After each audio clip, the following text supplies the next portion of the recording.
हमारे दिल में आग धधक रही है, वो जभी ठंडी होगी। हमारा देश का युवा, हमारा देश का सैनिक, सब पूरा देश जो है ये बदले के लिए आज तत्पर है। और वो आप बहुत ही दर्दनाक वो है जो हमारे बहन भाई बच्चे जो वहाँ पर हमारा जो नरसंहार हुआ है, दर्दनाक जो मौत हुई, वो भी देखा जो कश्मीर में जब मिलिटेंसी, टॉप मिलिटेंसी जब उस टाइम पर थी, जब घर घर में मिलिटेंट था, एक घर में 5। तो नमस्कार दर्शकों, स्वागत है रियलिटी वन, एक हमारा रियलिटी प्लस, जो रियलिटी वन एक तरीके से सभी चीज़ों को दिखाने के लिए हमारा एक पॉडकास्ट, और इसी पॉडकास्ट की कड़ी में हमारे साथी अमन गुजारा जी और मेरे भाई विकास बड़क, और इसी कड़ी में आज रियलिटी प्लस जो हमारा चैनल है पॉडकास्ट का, उसी की कड़ी में सबसे पहले आज हमने करण सुनारियो को लिया है।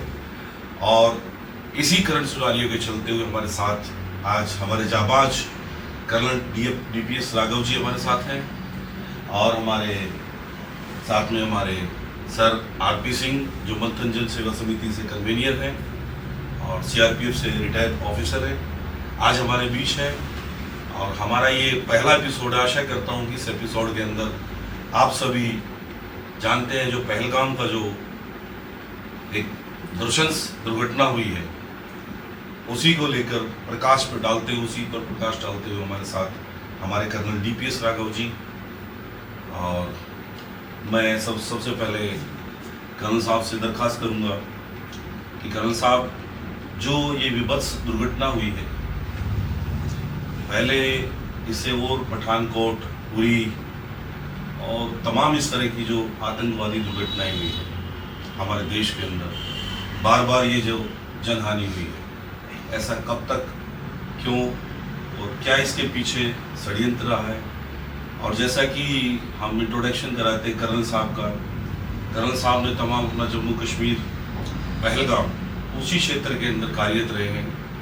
उसी कड़ी में आज मैं कर्नल साहब से पुनः पूछना चाहूँगा कि जो भी इनका पहलगाम में एक्सपीरियंस रहा है, जिस तरह इन्होंने किया है, बेहतर तरीके से हमें आज इस बारे में बताएं। तो कर्नल साहब, कब तक ये हमला और पहलगाम में जो ये दुर्घटना हुई है, ये नृशंस से 28 हमारे जो शहीद हुए हैं देश के नागरिक, ये दुर्घटना किस तरह रखी गई, क्या इसके पीछे षड्यंत्रकारी थे? कर्नल साहब प्लीज। नमस्कार। सबसे पहले मैं रियलिटी क्लिप्स को धन्यवाद करता हूँ कि आपने हमें इस काबिल समझा कि हम कश्मीर के ऊपर कुछ बात कर सकें। उसके बाद जो अगला वो है जो बहुत ही दर्दनाक वो है, जो हमारे बहन भाई बच्चे जो वहाँ पर हमारा जो नरसंहार हुआ है, दर्दनाक जो मौत हुई है इनकी, हमारे बच्चों की, भाइयों की, बेटियों की, लड़कों की, फौजी अफसरान की, उनके लिए मैं अपने दिल से भावपूर्ण श्रद्धांजलि अर्पित करता हूँ और दुख जाहिर करता हूँ। और उनके परिवारों को भी मैं भगवान से प्रार्थना करता हूँ, उनको हिम्मत दे ये मुश्किल घड़ी में उनको संभलने के लिए। जहाँ तक कश्मीर का मामला है, कश्मीर का जो टॉपिक है ये बहुत पुराना टॉपिक है। और कश्मीर को हमने, जब ये मिलिटेंसी से पहले कश्मीर था वो भी हमने देखा कश्मीर को, जब उस टाइम पे जन्नत बोलते थे कि कश्मीर जन्नत है। और उसके बाद में जब मिलिटेंसी, जब 89 दिसंबर में जब वहाँ पर शुरू हुई, हम वहीं पर थे, श्रीनगर के अंदर थे हम, वहाँ भी देखा हमने किस तरह ये स्टार्ट हुई, किस तरह चारों पे सडन वहाँ से एक अलार्म हुआ कि भाई अपने हथियार निकालो और आर्मड गार्ड खड़ी करो। और वो भी दौर देखा जब हमारे पंडित भाइयों को वहाँ से खदेड़ा गया और बहुत ही ब्रूटली उनकी हत्याएँ की, उनके साथ बड़े अत्याचार हुए, और वो दौर भी हमने देखा।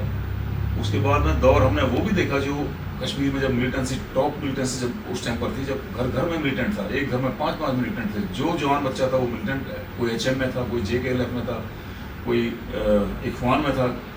वहाँ ये सारी लोकल तंजीमें काम करती थी, लेकिन ये लड़ने की हिम्मत इनके अंदर नहीं थी। और जब फॉरेन मर्सनरीज जब कश्मीर में ट्रेनिंग लेकर वहाँ से आए, जैसे हरकतुल इंसार, हिजबुल मुजाहिदीन, इनमें फॉरेन मिलिटेंट से, उन्होंने इनको ट्रेनिंग देना शुरू किया यहाँ पर आके, और इनकी हिम्मत बुलंद की, और तब इन्होंने लड़ना शुरू किया। वरना उससे पहले फॉरेन मिलिटेंट्स ही वहाँ पर लड़ाई करते थे। अब बात है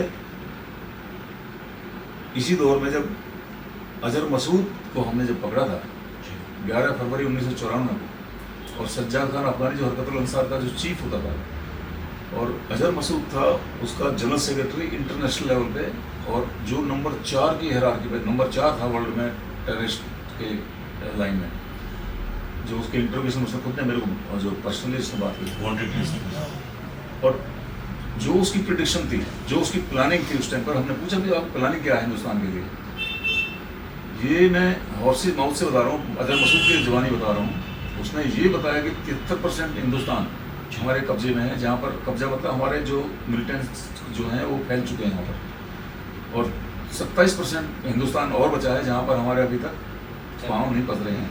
और जिस दिन हम 100% हमारे सब जगह बंदे फैल जाएंगे, मिलिटेंट फैल जाएंगे, मिलिटेंट एक्टिविटी करने के लिए हम तैयार हो जाएंगे, उस दिन हम हिंदुस्तान को एक साथ तबाह कर देंगे। ये जिहाद जो उनका ही नारा था, जिहाद। ये उनका जो प्लानिंग थी, ये थी उनकी प्लानिंग। तो सर मतलब ये जो अब ये पहलगाम में हमला हुआ है, तो ये मतलब पहले वहाँ पे रहते थे या फिर ये बाहर से आए हैं? तो मतलब एक तो बाहर से आए हों तो अपनी मिलिट्री नहीं थी क्या वहाँ पे? देखिए, मिलिटेंट का कोई ठिकाना नहीं होता उसका।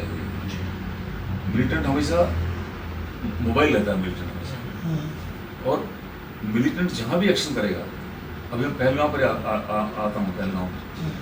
पहलगाम श्रीनगर से कम 90 किलोमीटर दूर है। उसके रास्ते में पहले पड़ेगा आपका अनंतनाग पड़ेगा। अनंतनाग से फिर आप जाएंगे तो आपको मटन एक जगह पड़ती है, जहाँ पर बड़ा हिंदुओं का बड़ा पुराना जो बड़े पुराने मंदिर हैं, और जो बहुत भव्य मंदिर हैं, यहाँ पर हिंदुओं का रिकॉर्ड है। वहाँ पर हिंदू के अपनी डायनेस्टी का पूरा पुराना रिकॉर्ड है, बहुत ज्ञानी पंडित वहाँ पर हैं। उसके बाद में अशोक है, जहाँ पर हेडक्वार्टर है हमारे अभी एक बटालियन का, RR बटालियन का। उसके बाद एक बाराकोट जगह पड़ती है 12 किलोमीटर पहले पहलगांव से, और फिर पहलगांव घाटी आती है। वहाँ पर एक नदी बहती है, लिंडर नदी बहती है, जो ईस्ट से वेस्ट बहती है। उसमें पुल है, पुल को पार करने के बाद में दाहिनी तरफ अगर आप जाएंगे, ईस्ट को जाएंगे तो आप अमरनाथ यात्रा की तरफ चले जाएंगे, फिर और जो इधर का जो इलाका है। और बाईं तरफ अगर आप जाएंगे तो आडू तरफ जाएंगे, जहाँ पर ये हादसा हुआ है। उसमें आगे चल के एक घाटी दो उसमें बढ़ जाती है। वहाँ पर ये बड़े अच्छे मैदान हैं वहाँ पर, और उन मैदानों के अंदर ये टूरिस्ट जाते हैं। वहाँ पर कम से कम आधा पौना घंटा लगता है उनको वहाँ पर पहुँचने में मैदान। सर ये प्रॉपर विलेज में हुआ है या उसके आसपास के एरिया में? पहलगांव पार करके विलेज नहीं है, वो मैदान है, बहुत बढ़िया मैदान, बड़े लश ग्रीन मैदान होते हैं वहाँ पर। जो हमारे यहाँ लॉन बनाते हैं उससे बढ़िया नेचुरल मैदान होते हैं। वहाँ पर घास उनकी स्पॉन्जी घास होती है, बहुत अच्छी, उसमें जिसमें वो नेचर की वो है, गंदगी वहाँ पर होती है कुछ नहीं है, वहाँ पर कोई गंदगी नहीं है। बड़े बड़े चीड़ के पेड़ होते हैं, बड़े बड़े देवदार के पेड़ होते हैं, बहुत ठीक जंगल होता है। ये वहाँ जाने के बाद में जब ये टूरिस्ट वहाँ पर गए होंगे, पहलगाम में रुके होंगे, टेररिस्ट एक दिन के अंदर किसी पे कोई एक्शन नहीं कर सकता। पहली बात, हाँ बिल्कुल सर। वो पहले उनके इन्फॉर्मर होते हैं, इन्फॉर्मर को काम देते हैं वो। वही जब कोई अगर कोई ऐसे टारगेट बनता है और जहाँ पर टारगेट हमारे किलिंग जोन में आ सकता है, तो वहाँ पर हम एक्शन कर सकते हैं, ये हमें आपको इन्फॉर्मेशन देंगे। और वो जो इन्फॉर्मर है वो उसी बेस पर से काम करता है वो, कि हमारे जो टूरिस्ट हैं कितना ग्रुप आ रहा है, कहाँ किस होटल में रुके हैं, कहाँ घूमने जाते हैं, कितना दूर मोटरेबल जो पॉइंट है वहाँ से कितना दूर जाते हैं पैदल, फौज भी आएगी तो कितना देर में रिएक्शन फौज कर पाएगी, वो सारे इन्फॉर्मेशन देते हैं। और वो जो मिलिटेंट हैं जो वो वहाँ बैठ के उनको देखते हैं, उनके अंदर वो सिविल बन के देखते हैं उनको, कि हम यहाँ से बैठ के अटैक कर सकते हैं, यहाँ से बैठ के अटैक कर सकते हैं, यहाँ से हम अटैक करेंगे तो यहाँ निकल सकते हैं, यहाँ से अटैक करेंगे तो यहाँ से निकल सकते हैं। वो एस्केप रूट भी साथ साथ अपने देखते रहते हैं, और जहाँ से उनको एक्शन करना वो भी जगह अपने को निर्धारित कर लेते हैं। अब जो ये पहलगाम वाला जो एपिसोड है, लोकल सपोर्ट के बिना कोई मिलिटेंट कामयाब नहीं हो सकता कभी। और वहाँ के जो लोकल लोग हैं, अगर लाइक हम जब जाते हैं, मैं अभी 1.5 साल पहले मैं श्रीनगर गया था, मैं शुरू दिन से ये कह रहा हूँ जब से धारा 370 हटी है, भाई वहाँ पर मिलिटेंसी खत्म नहीं है अभी। अच्छा। क्योंकि मैं लोगों की बॉडी लैंग्वेज पढ़ता हूँ। अब वो जो पैसे वाला बिजनेस वाला, उसको अपना पैसा बिजनेस करना है, उसको तो पैसा बनाना है, उसको तो अपना सामान बेचना है, उसको तो। लेकिन जो बॉडी लैंग्वेज है, वो बॉडी लैंग्वेज हमारे फेवर में नहीं है। वो बॉडी लैंग्वेज अभी भी मतलब वो जो लोगों में मिले हुए हैं, हाँ जी मिले हैं, वो प्रॉपर, हाँ जी, उनको शेल्टर देते हैं, उनको खाना देते हैं, उनको रहने के लिए जगह देते हैं, उनको रास्ता बताते हैं जाने के लिए, उनको खबर देते हैं कि फौज आने वाली, तो आप इधर जाइए। वो जाके अपने हाइड आउट छुप जाते हैं जाके वो। तो सर कहीं ना कहीं हम चाहे ये कहें कि लोकल पुलिस का भी चूक है इसके अंदर। लोकल पुलिस, भाई पुलिस वहाँ जो लोकल पुलिस है वो भी वही है, उनका भी कोई खास सपोर्ट होता नहीं है वहाँ पे। वो कोई इंडिविजुअल या वो इंडिपेंडेंट ऑपरेशन नहीं करती पुलिस वहाँ पे। अगर वो पुलिस ऑपरेशन करती है तो आरआर हमारी बटालियन है, हमारी फौज के साथ ही ऑपरेशन करते हैं, अदरवाइज इंडिपेंडेंट ऑपरेशन पुलिस। मतलब इतना ओपनली ये तो होता नहीं है, इसलिए पुलिस उसको अलग ही रखती है। हाँ जी, पुलिस क्या करती है, पुलिस फौज के साथ ही काम करती है, एक गाइड के तौर पर जाते हैं वो, गाइड के तौर पर जाते हैं भाई उनको थोड़ा सा एरिया के बारे में पता है, सब कुछ पता है। तो ज़्यादा रोल हमारा फौज का ही होता है वहाँ पर, जितना भी एक्शन होता है फौज का होता है। पर हम उनको इसलिए उनको शामिल करते हैं कि हमारा उनके अंदर एक फेथ हो कि भाई देखो हम आपके ऊपर भी हमारा फेथ है और आप भी हमारे लिए मिलिटेंट्स के साथ लड़ रहे हैं हमारे साथ, थोड़ा सा उनको एक वो करने के लिए कैचअप करने के लिए। इस हमलम सर 28 या 27 एक्सपायर हुए हैं, तो कुछ एक घायल भी हैं, तो उसमें सारे मतलब टूरिस्ट हैं या वहाँ के कुछ लोकल भी हैं, मतलब टारगेट किया गया है इसमें तो कि मतलब हिंदू है। नहीं, लोकल तो वहाँ कोई है नहीं, जो जो जो जो मरे हैं उसमें लोकल तो कोई है नहीं। लोकल होता है जब होता है लोकल, जब इंडिस्क्रिमिनेट फायर होता है कि आँख बंद किया, डर गोली चला दी और आपने उसको कर दिया, उसमें कोई मरे चाहे कोई उसमें मतलब ये तो टारगेट था, बट proper ये target तो था। टारगेट इन्होंने जात पूछ के, धर्म पूछ के, आइडेंटिटी देख के हाँ। और फिर उन्होंने चुन चुन के मारा। और जो बच्ची ने ये बोला कि भाई आप मेरे को मार दो, मेरे को क्यों छोड़ रहे हो, तो उसने बोला कि आप जाके कम से कम आपको इसलिए छोड़ने का, आप जाके मोदी जी को बताइए कि ये काम हुआ है। अच्छा, वो उसने स्पेशली छोड़ा है। हाँ, और ये मैं बता रहा हूँ आपको, वो क्यों छोड़ा उसको। टेररिस्ट का एम क्या है, टेररिस्ट का एम है अपनी पब्लिसिटी करना। अगर सबको मार देंगे तो पब्लिसिटी कौन करेगा यहाँ पर आगे, हाँ। कौन देखेगा। लेकिन अभी वो जितने भी 28 बंदों के जो बंदे छोड़े हैं उन्होंने, जो मार के छोड़े हैं, वो सब चीज़ें बताएंगे जाके ऐसे ऐसे हुआ था, ऐसे ऐसे हुआ था, तो उनकी अपने आप ही उनकी पूरे हिंदुस्तान के अंदर पब्लिसिटी होगी। और दूसरी पब्लिसिटी उनकी ये है, जो अभी यूएसए का जो वाइस प्रेसिडेंट हमारे देश में आया हुआ है, ये सबसे बड़ा मैसेज हमें समझने वाली बात है। उनको ये समझना है कि यूएस ये ना समझे कि कश्मीर का इशू खत्म हो चुका है, धारा 370 लगा दिए, हटा दिए तो कश्मीर का मसला खत्म होगा, खत्म नहीं हुआ। हम अभी भी कश्मीर हमारा ही है और हम कश्मीर के लिए लड़ेंगे। ये मैसेज अमेरिका को जाता है। ये मतलब प्रॉपर कश्मीर को लेके है या फिर हिंदू मुस्लिम में कुछ ऐसा? कश्मीर को लेके मुद्दा तो कश्मीर है, मुद्दा तो कश्मीर है, मुद्दा तो पाकिस्तान है, मुद्दा तो पाकिस्तान है, मुद्दा पाकिस्तान से शुरू होता है मुद्दा। ये तो पाकिस्तान ट्रेन मिलिटेंट है, इनसे तो हमें लड़ा, हमारी लड़ाई इनसे है ही नहीं, हमारी मिलिटेंट से लड़ाई हमारी है ही नहीं। ये तो हमारा एनकाउंटर फोर्स होता है, हम लड़ते हैं, मारते हैं इनको। असली हमारा दुश्मन कौन है? असली दुश्मन हमारा पाकिस्तान है। उनका चीफ जो अभी स्टेटमेंट, जो 2 दिन पहले चीफ का स्टेटमेंट आया है कि भाई हमारा धर्म अलग है, हमारी आइडियोलॉजी अलग है, हमारा काम अलग है, हमारा पैटर्न अलग है, हमारा सोच अलग है और हमारा देश अलग है, हमारा फौज अलग है। तो उन्होंने कितना बड़ा स्टेटमेंट उसने बताया है। उस स्टेटमेंट को अगर आप उस पर विश्लेषण करें उस स्टेटमेंट का, तो आप देखिए कितनी बड़ी बात कही उसने क्लियर कट बता दिया कि हम आपके साथ ना तो रहने वाले हैं, ना ही आपको इतना आसानी से रहने देंगे। अच्छा, एक बात। दूसरी बात यह है, जो सऊदी अरेबिया हमारा मोदी जी अभी सऊदी अरेबिया में गए थे, तो हमारा उसमें अभी आज हमारी जो हिंदुस्तान है तरक्की कर रहा है। हिंदुस्तान के आगे आज पूरा वर्ल्ड नतमस्तक है।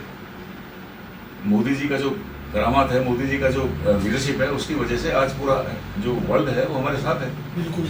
और जो इकोनॉमी सऊदी अरेबिया की जो इकोनॉमी है, जो वहाँ का जो भी रिसोर्सेज वहाँ के हमको मिलने वाले हैं, पाकिस्तान होता है वो हिंदुस्तान को कैसे दे देगा, हम लेंगे उसको। और इसीलिए ये किया है कि हम देखो अभी भी तुम्हारे को ये हाल तुम्हारा कर सकते हैं, पब्लिसिटी।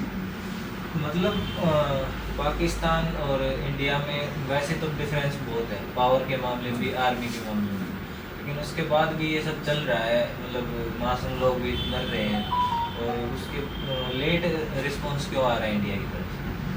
देखिए, मसला हिंदुस्तान पाकिस्तान का है। जी।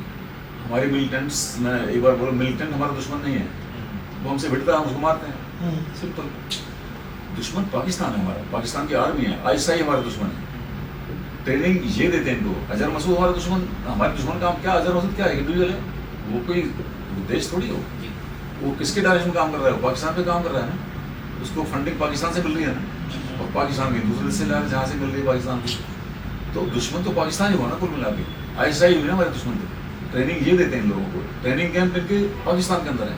हमारे यहाँ तो हाइड आउट है, हमारे यहाँ पे जो यहाँ ट्रेनिंग कैंप नहीं है, हाइड आउट है हमारे जो जंगलों में वाडवान जो पहलगांव से पहाड़ी चढ़ती है और जो नीचे डोडार किश्तवाड़ होते हुए जो जम्मू में आती है आके उस रिज को बोलते हैं वाडवान रिज।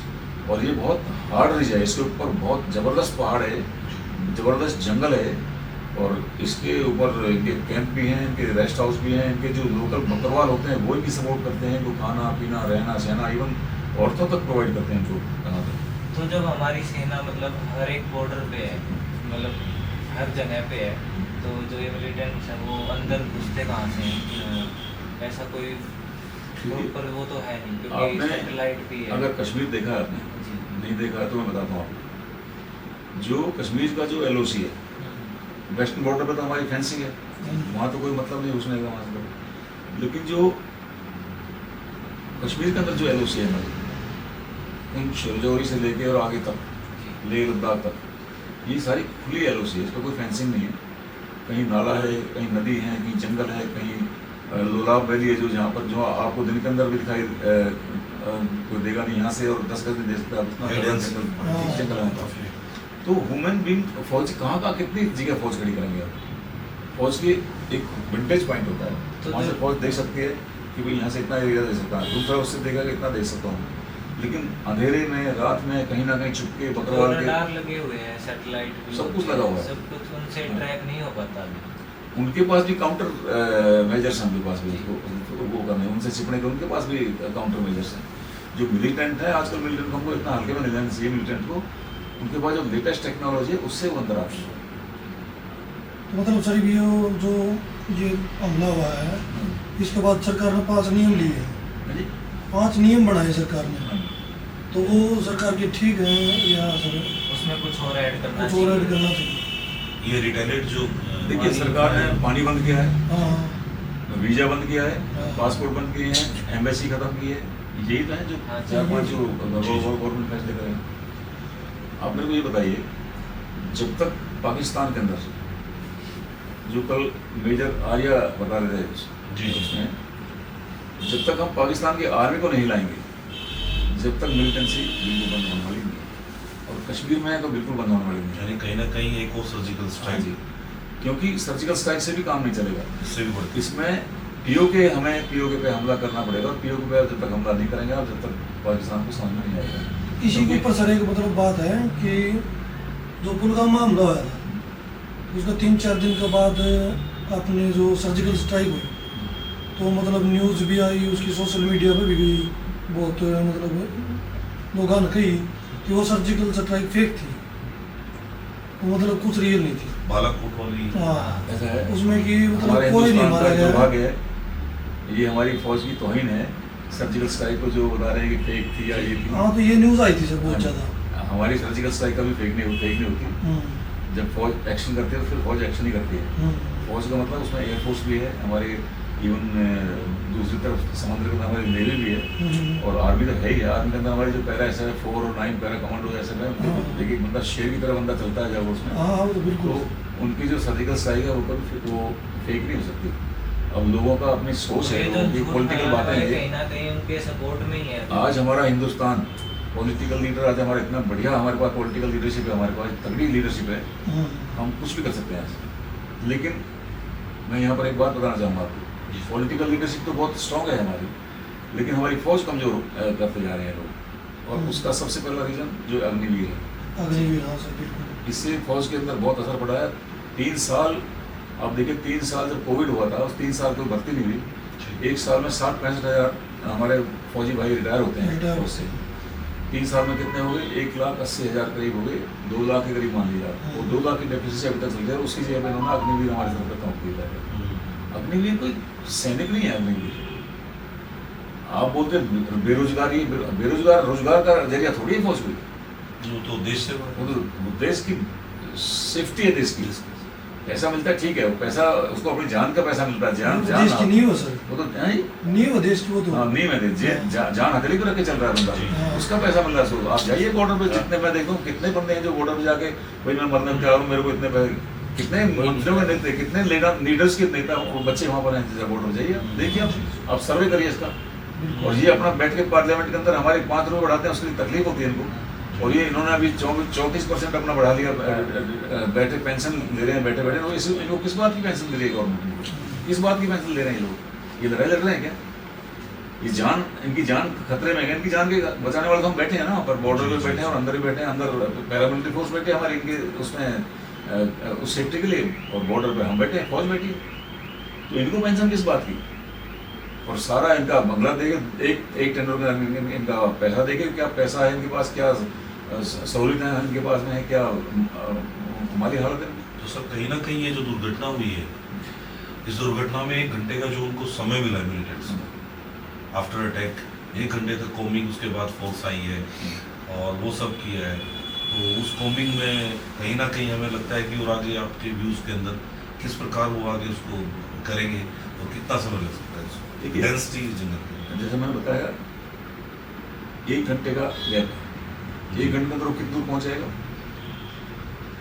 उसको खतरा है, अपनी जान का भी खतरा है। हाँ, बिल्कुल। जैसे गोली है, उसको पता है कि फौज आ रही है, पीछे फौज आ रही है, उसकी स्पीड कुछ और ही होगी, लेकिन फौज हमारी अपने तरीके से चलती है। फौज का चलने का तरीका है, टैक्टिकल मूव जो होते हैं वो बहुत सोच समझ के होते हैं।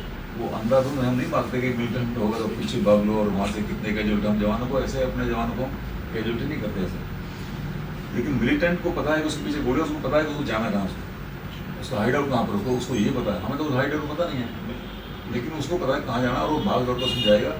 और ऐसे हाइड आउट है जो आप उसके हाइड आउट के ऊपर खड़े रहेंगे, आपको तो ये नहीं पता लगेगा कि इसके अंदर नीचे बैठा होगा।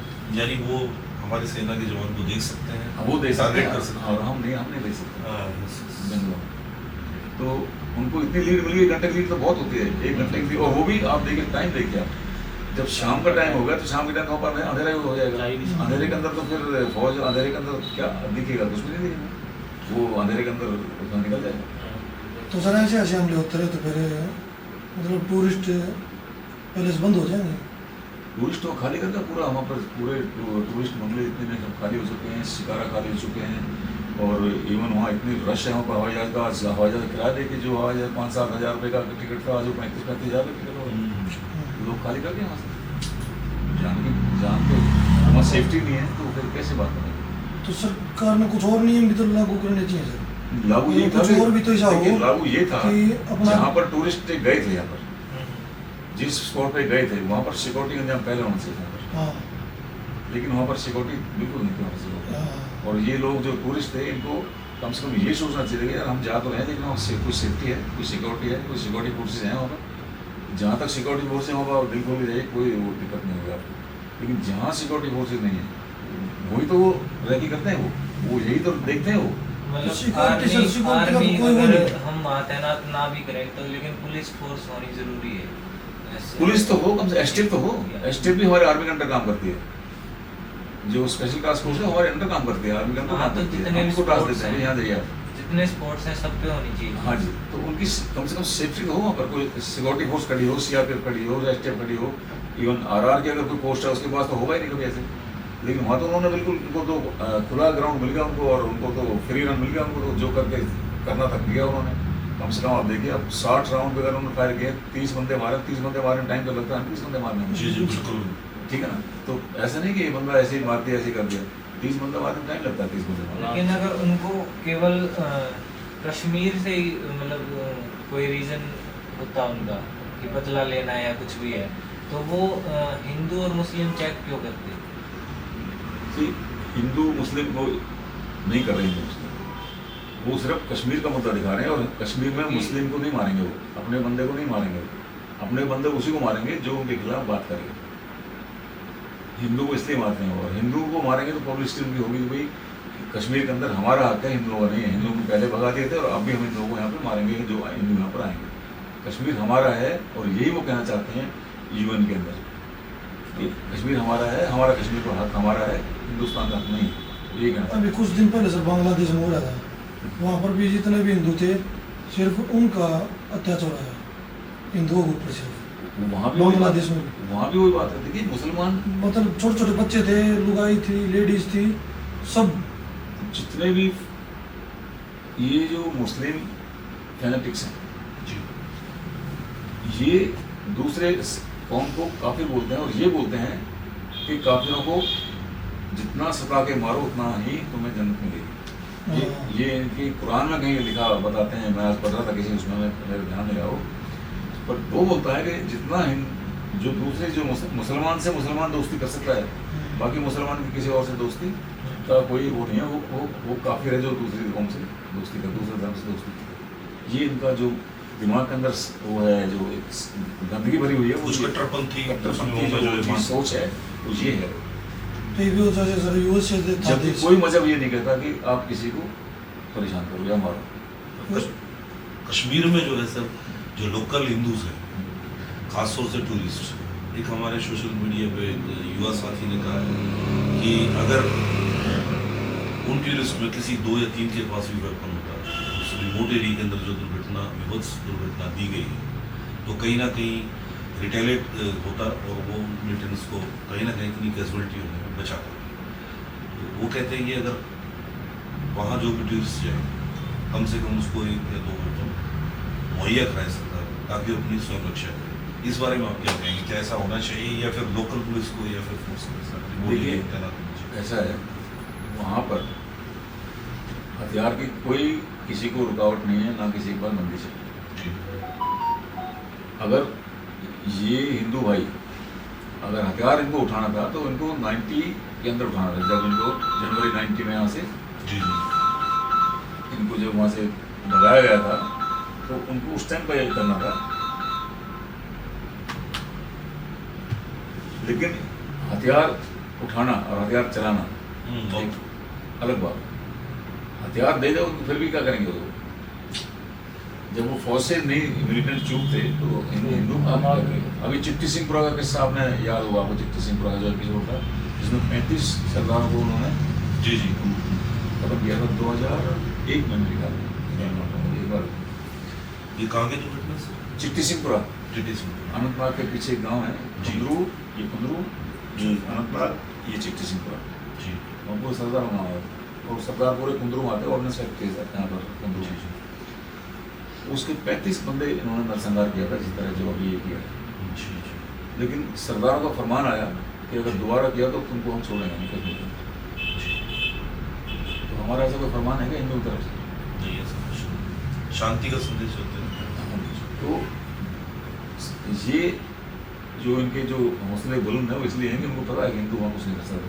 जो हिंदू जब मेजोरिटी में जब हिंदू कुछ नहीं कर पाए, वहाँ से छोड़ के भाग गए, तो अब तो वहाँ 2-4 हिंदू तो हम जानते हैं, रहना पहना वहाँ सारे वहीं पर हैं, रहना है, कई लोग हैं अपने भट्ट वगैरह जिनको हमारे दोस्त थे, हमारे उनके वहाँ जाते हुए थे, देखते हुए थे, और इतने पढ़े लिखे हिंदू लोग थे वहाँ पर। उनकी लाइब्रेरी देखी घर के अंदर, जो पूरे हवेली के अंदर पूरी लाइब्रेरी भी है, तो इतना एक से एक वहाँ एजुकेटेड नहीं था। और पूरा बिजनेस पंडितों के पास था, पूरा नौकरशाही पूरी पंडितों के पास थी, पूरा एडमिनिस्ट्रेशन पंडितों के पास था, खेती बाड़ी पंडितों के पास थी, बिजनेस पंडितों के पास था। तो फिर भी इतना होने के बाद भी फिर भी वो अपना प्लान कर गए वहाँ से। आपके समय में सर जब आप थे कार्यरत, तो उस समय तो बहुत सी ताकतें फन उठाई खड़ी हुई थी, हुर्रियत कॉन्फ्रेंस है और ये सब तमाम अलगाववादी नेता है, उनसे भी आप 2-4 हुए हैं। तो मैं चाहूँगा एक बार अपने उस 95 के अंदर जी मिलिटेंसी को हमने घुटना भी ला दिया था हमारे टाइम में। जी जब हमारी नई बटालियन 36 बटालियन हमारी इंडक्ट हुई थी, रामबन के पास एक रामपुर जगह पड़ती है, हमारी फौज इतनी ट्रेंड फौज थी, हमारी इतनी ज़बरदस्त फौज थी हमारी। और जब उसके अंदर कश्मीर के अंदर हमने जब शुरू किया एक्शन, मिलिटेंसी घुटने पर थी, और फिर मिलिटेंसी ने उभारा लिया जब अजहर मसूद वगैरह ने जब ये हवाई जहाज अपना हाईजैक किया, और जब इन्होंने दूसरी तंजीम खड़ी करी। पहले ये लश्कर तैयबा था, उसके बाद में जैसे मोहम्मद खड़ी करी तंजीम उसने, और उसके बाद फिर और बहुत सारी तंजीमें खड़ी हुई, और फिर एक साथ इसमें कश्मीर के अंदर फिर वो बहुत ज़बरदस्त हमने एक तूफान सा आ गया था मिलिटेंसी का दोबारा। लेकिन एक बार के लिए घुटने पर आ गए थे 95-96 में, और वो रिकॉर्ड है उसमें, उस पर कैजुअलिटी का रिकॉर्ड हमारी कम से कम मिनिमम कैजुअलिटी थी हमारी, कोई हिंदू या किसी सिविल को अटैक नहीं होता था, क्योंकि हमारे पास इतनी पावर उस टाइम पर थी। आज भी पावर हमारे पास है, आज हमारी गवर्नमेंट भी मजबूत है, आज तो हमारी गवर्नमेंट मजबूत है। फिर हमारा मिलिट्री लीडरशिप हमारी बहुत अच्छी है, आज भी हमारी मिलिट्री जो हमारी मिलिट्री लीडरशिप आज है वो पहले बहुत अच्छी थी। पहले फिर भी 1-2 बंदे जो मैं इनका नाम लेना नहीं चाहता, वो और थोड़ा उनका फेवर करते थे। लेकिन आज तो हमारे जो जनरल साहब हैं, जो 15 कोर का जो एक से एक धुरंधर जनरल साहब है वहाँ पे, और जो आज प्रेजेंट हमारे जनरल साहब है वहाँ पे, जो स्पेरा SF का है, वो कश्मीर का मास्टर है, कश्मीर का एक प्रोफेशनल सोल्जर है। इससे पहले जो हमारा कोर कमांडर साहब था, हमारे कमांड रेजिमेंट के धुरंधर थे, कश्मीर के मास्टर थे और ऑपरेशन के और प्रोफेशन के अपने बनी थे। हमारे पास मिलिट्री लीडरशिप कमी नहीं है, लेकिन हम अपना इंडिपेंडेंट काम नहीं कर सकते हैं। हम पॉलिटिकल लीडर के हुक्म पे काम करते हैं, हुक्म हमें गवर्नमेंट ही देती है। अभी आप बताइए, आज हमारी गवर्नमेंट इतनी बढ़िया गवर्नमेंट है, मेरे ख्याल में मुद्दतों के बाद हमें ऐसी गवर्नमेंट मिली है, ऐसे लीडर मिले हैं मोदी और शाह और जैसे ही है।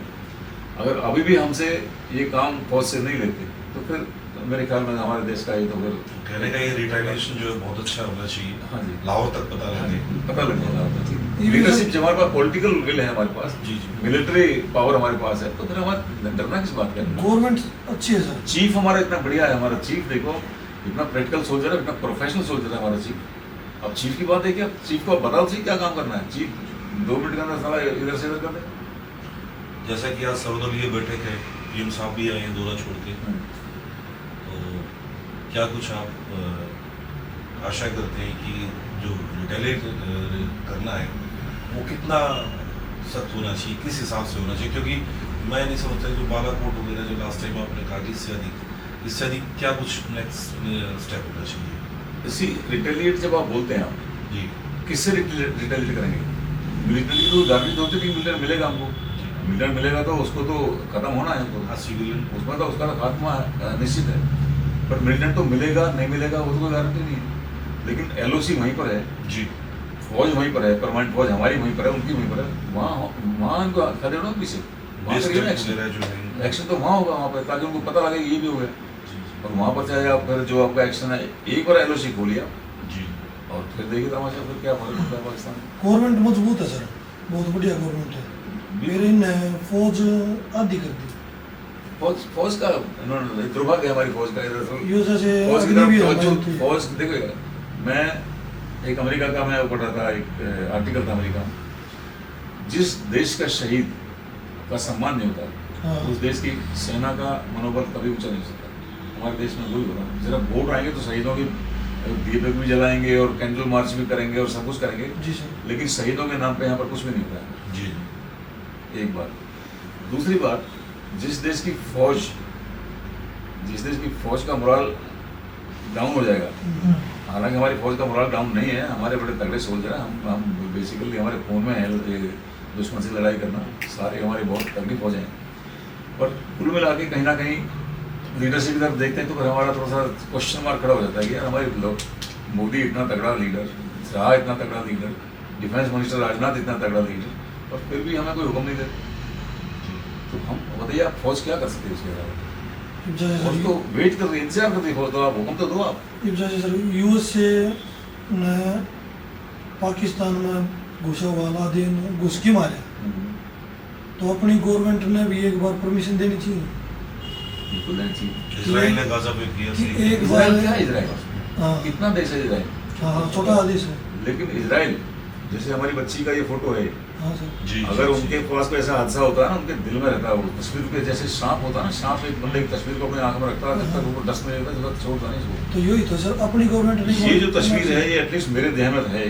हाँ, और मैं तो बोलता हूँ हमारे जैसे बंदों को भेजिए दोबारा वहाँ पर, जी, हमें भेजिए आप वहाँ पर। हाँ, अभी तो हम जवान हैं, अभी तो हम बूढ़े नहीं हुए हैं, अभी तो बिल्कुल। हमें हथियार दीजिए, हमें इक्विपमेंट दीजिए, हमें भेजिए वहाँ पर, हम देखेंगे कि कैसे आप बाकी काम जो बॉर्डर का काम है फौज से कराइए आप। लेकिन ये इस तरह के बंदों के लिए ये तो हमारे सामने चीटी भी नहीं है हमारे सामने। अगर हमारे पास वही इक्विपमेंट है, वही हमारे पास ऑर्डर है, वही पास अथॉरिटी है, तो हम इनको तो मिलिट्री को हम नचा देंगे इनको। और हमारे मिलिट्री जैसे यहाँ पर हमारे जैसे वहाँ बंदे हों, ये वो बच्चे खूब घूमें, खूब खेलें, खूब वहाँ करके आए अपना जो भी इंजॉय करना है लाइफ में। तो इतना लेट एक्शन क्यों हो सर इस चीज़ में? अब का टाइम और अब तो मतलब जैसे कहीं से हमला हो जाए, मान लो डायरेक्ट पाकिस्तान की तरफ से ही हो जाए, तो हमें परमिशन लेनी पड़ती है, हमारे जैसे नहीं, फौजी हैं। ऐसा नहीं है। पाकिस्तान पहली बात हमला करेगा ही नहीं, पाकिस्तान कभी हमला नहीं करेगा। सामने से नहीं करेगा। है जी। सामने से नहीं करेगा। हाँ, ये सामने से नहीं, ये मिलिटेंसी है ना, ये है गुरिल्ला वारफेयर। गुरिल्ला। ये बहुत सख्त वारफेयर होता है, सबसे जबरदस्त वार होती है। आप देख लीजिए, आप इनका आंकड़ा ले लीजिए, हमारी कितनी कैजुअलिटी होगी। लड़ाई के अंदर नहीं होती इतनी। आप 70 की लड़ाई का कैजुअलिटी ले लीजिए, आप कारगिल का ले लीजिए आप, लेकिन जितनी कैजुअलिटी हमारी इस मिलिटेंसी में हो गई है, इतना किसी वार में नहीं होती। वर्ल्ड वार 2 का ले लीजिए आप कैजुअलिटी में, वर्ल्ड वार 1 का ले लीजिए कैजुअलिटी, इससे ज़्यादा नहीं हो सकते इससे। और जो गुरिल्ला वारफेयर है, तो ये है वो एक बंदा एक्शन करता है, लेकिन नुकसान कितना बड़ा कर जाता है। और पाकिस्तान कभी अटैक करेगा नहीं। पाकिस्तान अटैक करने की हालत में नहीं है। पहली बात तो पाकिस्तान, हमें पाकिस्तान से डरना है ही नहीं, बिल्कुल भी। पाकिस्तान से हम डरते नहीं पाकिस्तान से। लेकिन सबसे बड़ी बात जो पाकिस्तान की आपको समझ में आनी चाहिए बात है जी, जो पीओके है, पीओके के अंदर आज चाइना का बेस है। जी सर। आप अटैक करेंगे तो चाइना पहले बॉर्डर खोलेगा अपना हमारे खिलाफ, हिंदुस्तान के खिलाफ। पहले हमें पीओके, इसलिए हमने बोला था अगर कारगिल के टाइम पे अगर हम पीओके को हम अगर अपने कब्जे में करते तो हमारा जो ये पीओके हमारे कब्जे में आ भी जाता उस टाइम पर, पाकिस्तान की हमने कमर भी तोड़ दी थी जी, और हमारी कैजुअलिटी तो हो ही गई थी, हमारी कैजुअलिटी जी, जितनी होनी थी। लेकिन पीओके हमारे लिए केक पाक था उस टाइम पर। लेकिन उस टाइम हमारी पॉलिटिकल मिस्टेक हुई, और वो पॉलिटिकल मिस्टेक उसके बाद चाइना ने उसका फ़ायदा उठाया, जिसका उन्होंने अपना दिमाग इस्तेमाल किया, अपना चाइना का बेस उसका निर्माण किया। अभी अगर आप पीओके को अटैक करेंगे आप, तो पहले चाइना आपको मिलेगा। जी और चाइना अगर पीओके को अटैक करेंगे, चाइना अपना बॉर्डर खोलेगा। इधर बांग्लादेश हमारे खिलाफ है, बांग्लादेश का बॉर्डर है, चाइना का बॉर्डर है, इधर पाकिस्तान का बॉर्डर है। तो देखिए ना कितने बॉर्डर हो गए हमारे उसमें खिलाफ में। तो 3 बॉर्डर के साथ एक साथ अगर खुलेंगे तो फिर कितना मुश्किल लड़ाई हो जाएगी। और हमारी फौज कैपेबल है, हम डील कर लेंगे, ऐसी बात नहीं। बट बात यह है कि लड़ाई का जो ईथोस है, लड़ाई वो लड़ाई की ईथोस तो लड़ाई की तरह ही होंगी, वो लड़ाई का जी सर। ये। तो सर हरप्रीत सिंह सर, आप भी काफ़ी जाबाजी से रहे हैं और सीआरपीएफ में आपने काफ़ी समय दिया है। आपसे एक सवाल पूछना चाहता हूँ, ये जो अपना सीआरपीएफ का जो कॉम्बिंग जो आर्मी के साथ है और जो ये अटैक हुआ है, आपका तो काफ़ी तजुर्बा है वहाँ का, बहुत अच्छा तजुर्बा है। तो इसमें कहाँ तक सक्सेसफुल मानते हैं कि कितना जल्दी इनको वहाँ पे इनकाउंटर में ख़त्म कर लिया जाएगा इस ऑपरेशन को? देखिए, जो सीआरपीएफ है जी, सीआरपीएफ इतनी अच्छी फोर्स है, और आर्मी के साथ कंधे से कंधे मिलाते हैं, जी, कोऑर्डिनेशन करते हैं, जी सर। और इसमें अच्छी कामयाबी मिलती है। अब सीआरपीएफ को अभी बीएसएफ भी है वहाँ पे, जी जी तो सीआरपीएफ का इंटरनल है ज़्यादा, जी जहाँ भी होगा। तो सीआरपीएफ की जो बटालियंस हैं जी वो भी काफ़ी मतलब तादाद में है। जी जी और आप ये देखिए, कहीं भी कोई भी हादसा होता है, कोई भी अटैक होता है, जी तुरंत सीआरपीएफ को बुलाया जाता है। क्यों? इसका रीजन, सीआरपीएफ बड़ी ही ईमानदारी से अपनी ड्यूटी करती है और उस टारगेट तक पहुंचती है जहां उसको पहुंचना चाहिए। और आज जो हमारी सरकार है जी वो बहुत ही अच्छा काम कर रही है देश के लिए, और उनको फ्री हैंड भी दिया हुआ है, आर्मी को भी, सीआरपीएफ को भी। दूसरा क्या है कि स्टेट पुलिस है वो हमें गाइड करती है, क्योंकि हम बगैर गाइड के किसी भी चीज़ को हम हासिल नहीं कर सकते। क्योंकि जो एरिया होता है वो जानते हैं भाई किस गली में आतंकवादी छिपे हैं, कहीं पे क्या हुआ। देखिए, पंजाब में मैं रहा पहले, जी सर। तो पंजाब में भी यही हालात थे। पंजाब में सुबह 4 बजे पूरा सीआरपीएफ ने बड़ा अच्छा वहाँ पे काम किया था पंजाब में। जी सर। तो उनको पता चल जाता था कि कुछ लोग बाहर से आए हुए हैं गाँव में, जी जी तो सुबह सुबह 2:30, 3, 4 बजे पूरे गांव को घेर लिया जाता है। जी पूरे गांव को घेर के कहते थे कि जो बाहर का है जी वो अलग हो जाए और जो अपना इधर का है मतलब लोकल लोकल है वो अपने एक साइड। जी। तो उसमें पहचाने जाते थे, वो पकड़े जाते थे। फिर उसके बाद धीरे धीरे कामयाबी मिलती गई। फिर कुछ उग्रवादी जो बने थे उनको पकड़ा। जी जी तो हम लोग तो नहीं पहचान सकते कि ये उग्रवादी है। अब हम उनको ले लेते थे साथ में, वो हमारी सहायता करते थे। वो बोला दी हम आपका साथ देंगे, हमें आप छोड़ो, मतलब हम हमारे साथ आप जाती मत करो, हम आपका पूरा साथ देंगे। तो उनको जैसे हम अपने साथ ले जाते थे, वो दूर से ही बताते थे कि ये है। तो ऐसे पकड़ पकड़ के पंजाब की समस्या हो गई। नहीं तो वहाँ भी ये उग्रवाद खत्म होने वाला है। और आज भी जो बाहर बैठे हैं वो कुछ ना कुछ हलचल करते रहते हैं पंजाब में। जी तो जी जो श्रीनगर की समस्या है वो अलग है। श्रीनगर में क्या है कि पूरा जंगल है, उग्रवादी क्या है करके अपने अटैक चले जाते छुप जाते हैं। छुप जाते हैं। अब उनको फोर्स को जाने में भी टाइम लगता है, देखेंगे अपना बचाव भी करना है, जी उनको तो मरना है। हाँ, देखो वो- टेररिस्ट को किसी न किसी दिन गोली लगनी है, हाँ, वो तो उनको अपने मान के चल रहे हैं कि हमारी जान तो जान ही जाती Suicide. है, बिल्कुल। सुसाइड अटैक करते हैं।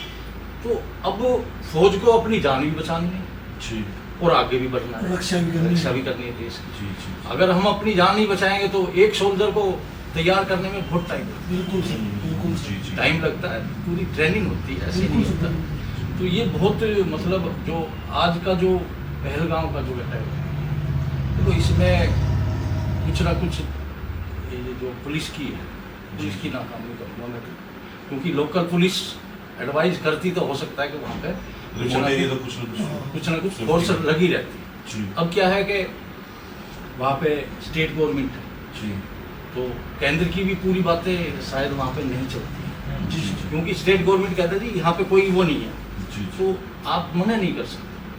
केंद्र कह देगा जी आप ठीक है जी, आप कह रहे हो तो हम हटा देते हैं यहाँ से। पीछे आपने सुना भी होगा भाई यहाँ से सीआरपीएफ को हटाओ, सेना को हटाओ, अब कोई जरूरत नहीं है। तो ये चीज़ें अभी मोदी जी जो लेंगे फैसले, जी जो अभी लेना भी चाहिए। जी आज की जो स्थिति है, देखो पाकिस्तान वैसे तो आज कमज़ोर है, हर तरीके से कमज़ोर है, जी इकोनॉमी में चाहे जैसे भी मतलब हर चीज़ में कमज़ोर है, सेना में भी कमज़ोर है, हर चीज़ जी। में हथियार भी उसके पास नहीं इंडिया के पास तो है, इंडिया सब के आगे कुछ तो है। कुछ नहीं है सर। और अब ये अच्छा मौका है, हम्म। अभी कोई ऐसा जो है हमें मजबूत कदम उठाना चाहिए जिससे कि हमारे देश का भी नाम हो, हमारे जो आर्मी है, पैरामिलिट्री फोर्स है, उनका भी हौसला हो। जी तो ये चीज़ जरूर अभी शायद होगी, मेरे को तो ये लग रहा है कि कोई बड़ा कदम उठाया जाएगा और उसकी तैयारियां भी चल रही हैं।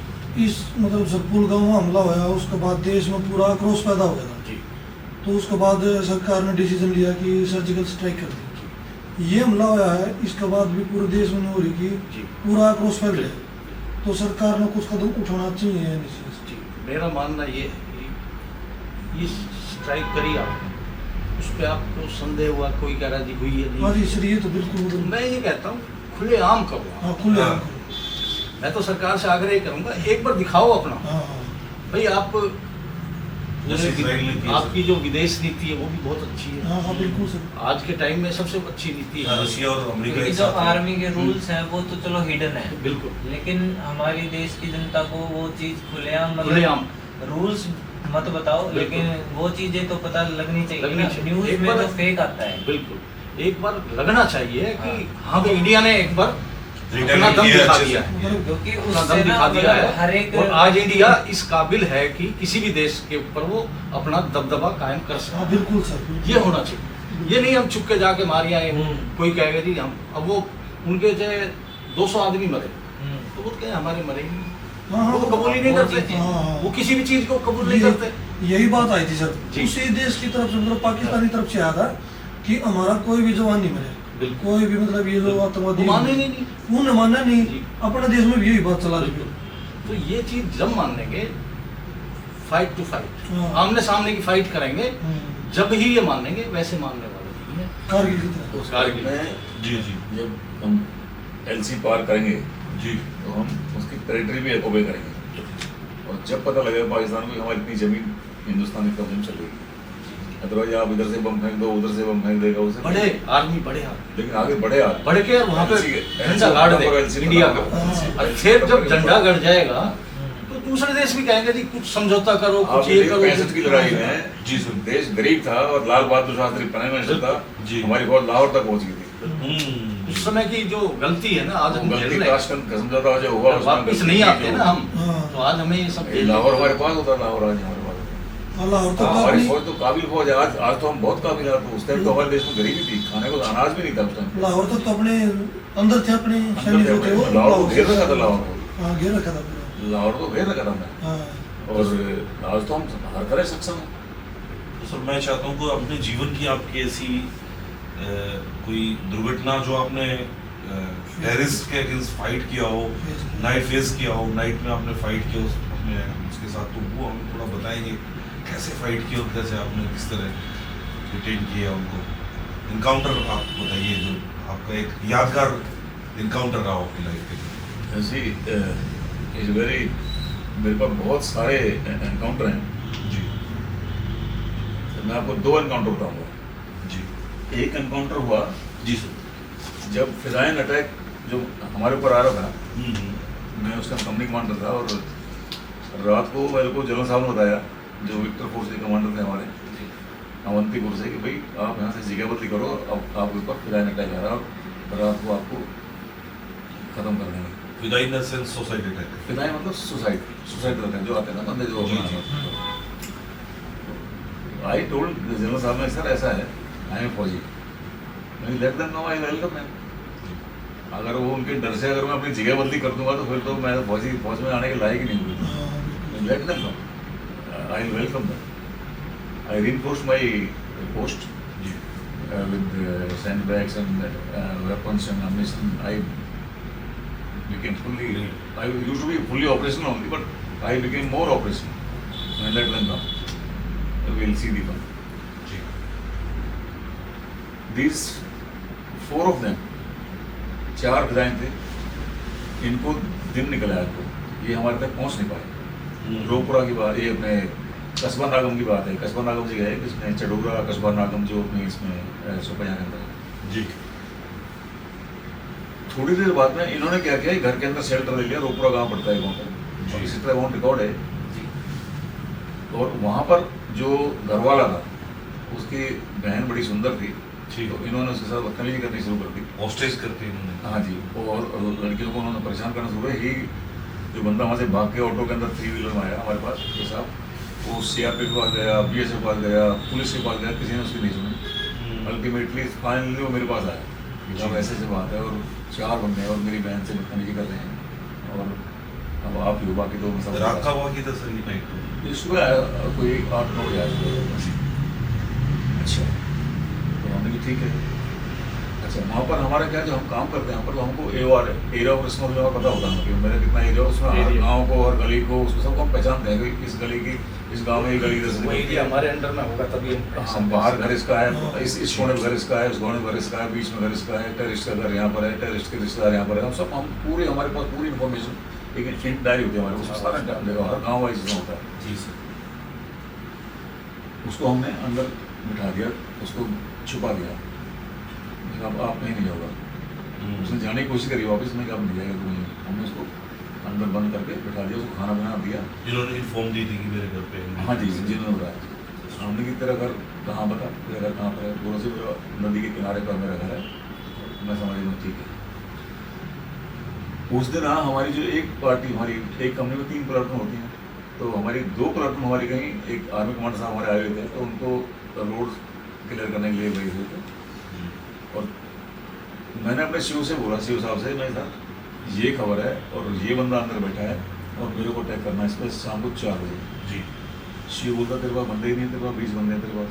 जी मैं 20 से करूँगा, मेरे को घर पता है, मैं मेरे को गाँव नहीं घेरना, मेरे को सिर्फ घर घेरना है जी सर। जिसमें मिलिटेंट बैठे हैं। उसमें शिव साहब ने बोला ठीक है आप रिस्पॉन्सिबल में, ठीक है सर मैं रिस्पॉन्सिबल हूँ। हमने अम्यूनिशन लिया गाड़ियों में, कि हम अपने जो हमारे सूबेदार साहब थे, जेशो थे, हमारे जवान थे, हमने भाई रोटी खाना खाने की जरूरत नहीं है, अम्यूनिशन को होना चाहिए हमारे पास, क्योंकि वहाँ लड़ाई होगी तो अम्यूनिशन होना चाहिए, खाना तो हम कोई बाद में खा रहे तो हैं। ऑपरेशन आपने नाइट में शुरू किया है या 4 बजे, शाम को 4 बजे, इवनिंग में? इवनिंग 4 बजे चार। सरप्राइज गाड़ियों ने लिया, अपनी QRT गाड़ी होती है हमारे पास, जो हमारा छोटी रोड है। जी जी जाते पहले हम सीधा स्पीड से गए और उस घर को हमने घेर लिया। जैसे हम घेरे थे घर को, वहीं पर गोलीबारी शुरू हुई हमारे पास।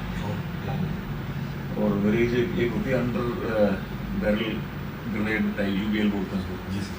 ग्रेनेड लॉन्चर, वो उन्होंने उड़ा दिया। उसके बाद एक गेट मैंने घेरा, जो पूरा ऊपर से मिलिटेंट, वहाँ हमने 3 मिलिटेंट गिरा दिया वहाँ, क्योंकि मेरे हाथ लंबे तो मैं दूर ग्रेनेड ऐसे लॉक करता था, गंदेज पड़ता था, ऊपर से पूरा गंदेज फटा था, ऊपर हवा में उसके तीतर हो जाते थे। 3 बंदे गिरा दिए, एक बंदा बच गया। हमारे एक लड़का भी शहीद हुआ उसमें, बच्चा था, उसको दर्द उसका टेक्निकल पता नहीं चला उसको। जी जी। इस मिलिट्री को हमने अगले दिन मारा, तो नाइट में पूरी नाइट में पूरा था, उसको घेर के बैठे घर उसको। ओके। वो जो लेडीज थी उसमें मौजूद लेडीज थी सब वहाँ उसमें अंदर बंद थी सब। हमने की कोई बात कहीं बाहर नहीं जाएगा। वो मिलिटेंट उनको आड़ लेके, उनकी आड़ लेके Okay. बाहर निकलना चाहता था। हॉस्टेज। ऐसे में कोई कहीं नहीं जाएगा। वो बोलता, कभी बोलता सब बड़ा पेशाब करेगा, बड़ा छोटा पेशाब करेगा, तो उसमें कितने बंदे मौजूद थे सर? पूरा परिवार था वहाँ ओके। पर। और वो मिलिटेंट था। यानी कैजुअलिटी ऑफ उधर से कहीं? हाँ जी, लाशें यहाँ पड़ी हैं तीनों। जी। और यही बंदा उनको वो प्रेशर दे रहा कि वो किस तरह है पता। जब दिन निकला, वो ऊपर मकान पे था और मैं नीचे एक आंगन में, जैसे हमारा ओटा बोलते हैं जी, जी, खाना बनाने का जो होता है, इतना से बना था। मैं उसके पीछे उसमें आ गया, उसने मारा बर्फ मेरे को। और मैं कवर में था, मेरे को जरूरत थी, तो मैंने अपने एक अफसर को बुलाया। मैं यार वहाँ से कवर कर उसको, तो मेरे को मारेगा आगे, क्योंकि मेरे पास राइफल थी, पर वो मेरी खिड़की में कभी भी फायर करता था। मैं जब फायर करता हूँ अंदर भग जाएगा, पता नहीं चलता। इतने अफसर आए, इतने जैसे ही वो दूसरी बार आया, उसको मैं पहले अपना निशाना उस खिड़की पे यही खिड़की से फायर करता है, उसको मारा, उसको इधर गोली लगी यार, मुंह के अंदर। मुंह के अंदर। नहीं हुआ तो है कुछ। उसने बोला सर हुआ तो है कुछ। मैं हुआ तो है कि चेक करो। हमने सिविल को भेजते हैं पहले, हमने चीज़ देख क्या नेक्स्ट डे, यानी पूरी रात पूरी रात ओपन के बाद नेक्स्ट डे। नेक्स्ट डे किस समय की बात है लास्ट? वो उधर है, रात तो पूरा ना बैठे रहे वहाँ पर जी। वो घर को घेर के बैठे रहे। 26 घर जल दी रात में। ओके। 26 घर? 26 घर जला दी रात में से। अच्छा अच्छा। इधर से इधर घर ऐसे ना, ऐसे लगातार घर होते हैं ऐसे। हाँ। जैसे मुंबई पे अटैक किया गया था सेम। हाँ, ऐसे इधर जलाया, इधर भाग के इधर जलाया। हम बैठ रहे अपना, उसको घरों के बाहर से ही बैठ रहे, उसको जलाने साला को अपना बंदे, और जो जलता था घर से उसे बंदे निकल के बाहर भाग साहब बचा हुआ बैंक के अंदर रहे, वहीं रहो। जी। वो मरा, मिलिट्री ने बोला साहब बंदा मर गया। नहीं मर गया ना, बोला तो मैं लेकर आओ। सिविल से घर में को बाहर मंगाया, उसके बाद राइफल मिली और 4 बंदों की बर्थ डेड बोली हमने गवर्नमेंट के हवाले किया। सर एक वेपन जो होती है इनका, AK-47 होता है। ये मेडेड पाकिस्तान में है तो कलेक्शन, तो है तो रशिया का वेपन, बट मिलता पाकिस्तान से है। हमारे पास भी AK-47, उनके पास भी AK-47। तो उनकी आइडेंटिटी पाकिस्तान का हाँ, उनके पास सब कागज होता है, उनके पास आ रहा है, सब कुछ होता है उनके पास। और जैसे ही वकील होते हैं ना, वो एकदम वायरलेस पाकिस्तान से आ जाता है कि फलाना फलाना मारा गया, ये होगा ये होगा। एक्शन उसमें इंटरसेप्ट आ जाता है उसमें। तो ये 4 बंदे और ऊपर मारे गए। एक था ईंट का भट्टा, रोपड़ा के अंदर ही एक भट्टा था ईंट का। जी सर। तो वहाँ पर हमारा मेरी क्यूआरटी चलती थी। मैं हमेशा शुक्रवार को ऑपरेशन करता था। शुक्रवार वाले बहुत लकी दिन होता था। और एक गुड़गांव के अंदर अगर आपने देखो, विकास यादव मार गए क्या था, हाँ, विकास मार गए सर। मेजर विकास यादव मेरा पोस्टमेट था, ओके। 7 जाट का था। और विकास यादव उस भट्टे को उन्होंने मारा था। ये जी, शायद जी। हाँ, सर। विकास यादव 7 जाट का था वो, उसको डाल 7 जाट, बड़ा बढ़िया भट्टा था। जब वो भट्टा मैंने घेरा, मेरे को किसी बच्चे ने बता दिया, वो भट्टे में है, वो आज बहुत मिलते हैं। अच्छा, तो हमने कहा चलो भट्टे को लेते हैं। कहाँ ये जम्मू का? रोपुरा। रोपुरा। रोपुरा है बड़गांव के साउथ में। जी सर। जब हमने भट्टा घेरा, अंदर से फायरिंग शुरू हो गई। भट्टे से? हाँ, भट्टे से अंदर जो होते हैं ना सर्वेंट के क्वार्टर होते हैं, छोटे छोटे बना के रखते हैं। जी जी जी। झोपड़े टाइप में। हाँ, वहाँ पे हुआ, वहाँ पे तगड़ा फायरिंग हुई। वहाँ पे हमने इनके 9 बंदे गिरा दिए हमने इनके, और एक बंदा चढ़ गया चिमनी के अंदर, जो भट्टे की चिमनी होती है जी, जी। उसमें। उसने बच्चे ने 10 बताया था, ये 9 तो मिल गए, पर 10वां कहाँ था? अब हमारी समझ में ये नहीं आई कि साला चिमनी के अंदर बैठा उनका है, इनका रुतबा था ना उनका। अच्छा, लेकिन इंटरसेप्ट आ रहा है हमारे पाकिस्तान से, मुजफ्फराबाद से मेरे लिए आ रहा है। बोलो यार, तुमको बताया था कि अनाड़ी अफसर है, हरियाणा का है, इससे बोलो बच के निकलो, तुम इससे क्यों पंगा लेते हो? तो कहीं ना कहीं वहाँ तक हाँ, सारा प्लान से होता है। क्यों गाड़ी वहाँ, मैं तो सेट मैं तो पूरी गाड़ी, जैसे हरियाणा जितनी गाड़ी होती है सारी, वो मैं बोला यार ये गाड़ी बहुत बड़ी देता है यार। फिर उन्होंने बोला कि जब तू जाएगा तेरे को आज यहाँ विकास यादव, जब मेरे को पता लगा विकास यादव यहाँ मारा था, बोलो विकास यादव एक आया था यहाँ पर, मैं उसी का मैं जोड़ीदार हूँ, उसका दोस्त हूँ मैं, उसका विकास का ही बदला लेना है हमको जाकर। मैं 9 तो पढ़े, मैं 10वां होता कहाँ पर वो, उसको भी बताता हूँ, उसको बता के जाता हूँ। बोला तू आज घर नहीं पहुँचेगा, मेरे को बोलता है।